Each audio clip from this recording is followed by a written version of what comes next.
ষষ্ঠ শ্রেণীর শিক্ষার্থীবৃন্দ, বাংলা বিষয়ের পাঠে তোমাদের অনেক অনেক শুভেচ্ছা ও স্বাগতম। তো আমরা চলে যাচ্ছি অধ্যায় তৃতীয়, নমুনা 7 এবং 8। কিছু কিছু দলের কাজ নমুনা 7 করেছে, সেটা হয়তো আবেগময় শব্দ বা যোজক শব্দ যেটাই হোক, তারা পুস্তক তৈরি করেছে। এখন উপস্থাপন চলছে। ইতিপূর্বে পূর্বাঞ্চলে একজন শিক্ষার্থী উপস্থাপন করেছে। এখন আমরা আবার পূর্বাঞ্চল মানে সূর্য, আমরা পূর্বাঞ্চলে দেখি সূর্য উঠছে কিনা। একজন সূর্য তুলে নিয়েছে, আরেকজন সূর্য তুলবে, সেটাই স্বাভাবিক। আমরা তার পরিচয় দিয়ে তার উপস্থাপনা শুরু করবে।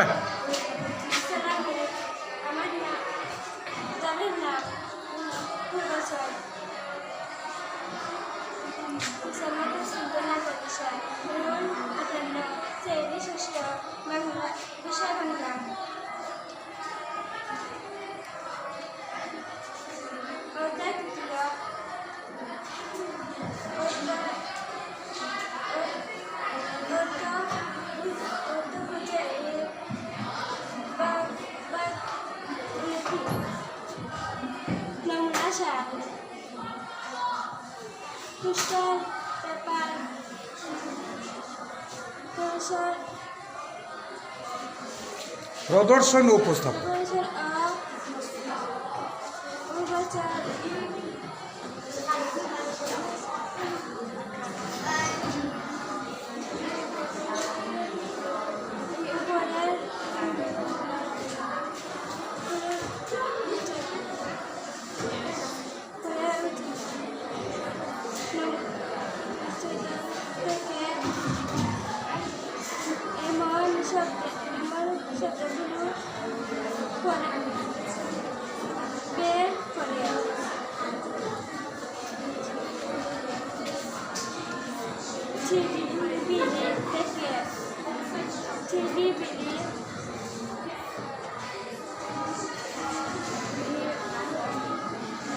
ওকে, ধন্যবাদ।